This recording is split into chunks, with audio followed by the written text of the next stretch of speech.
Josef Tesar, seen here, has serious allegations levied against him.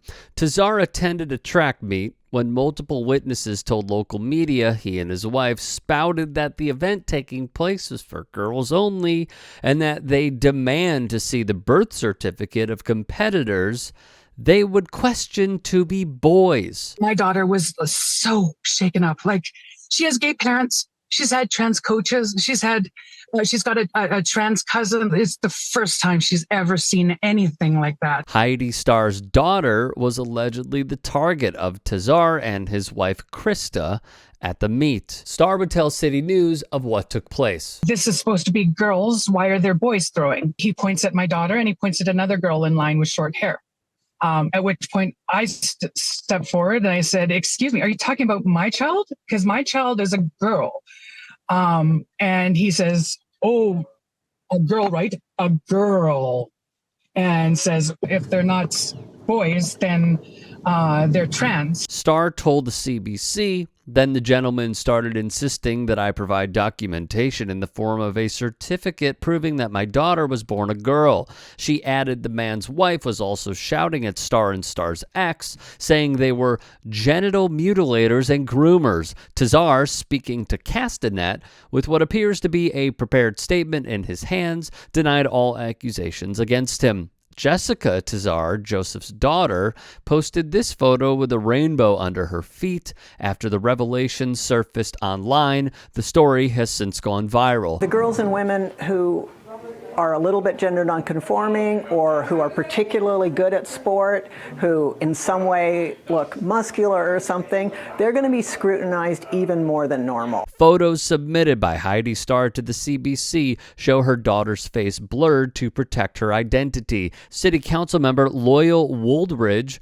would say we need to start recognizing this as hate speech. This is not a difference of opinion, adding, having freedom of speech does not mean that a person has a right to spread hate speech. In response to all of this, Tesar has claimed that the parents are trying to, his words, satisfy an agenda. Kelowna Now reported Superintendent Kevin Cardall gave this quote, "Student safety is our number one priority. Staff responded and intervened at the event, eventually moving the event across the field." Oddly enough, as journalist Bruce Arthur, north of the border, would tweet after hearing the denial, why then did organizers move the shot put event across the field away from him? In Kelowna, this has been reported, it is becoming a breeding ground for conspiracy theorists, the alt-right movement, and right-wing talking points. GetAwake.ca espoused bigotry through their organization that, like conservatives in the U.S. have done, targeted schools for indoctrinating youth. A spokesperson who requested anonymity for fear of their words being canceled told Kamloops Now the school system is pushing ideologies that should be left for parents and their kids to discuss. In addition, he also said schools are saturated with critical race theory and it's gone too far. Maybe the best line that shows its hypocrisy is this tweet from Katie. If you get awake, wouldn't you be woke? Then there's Joseph's past, okay?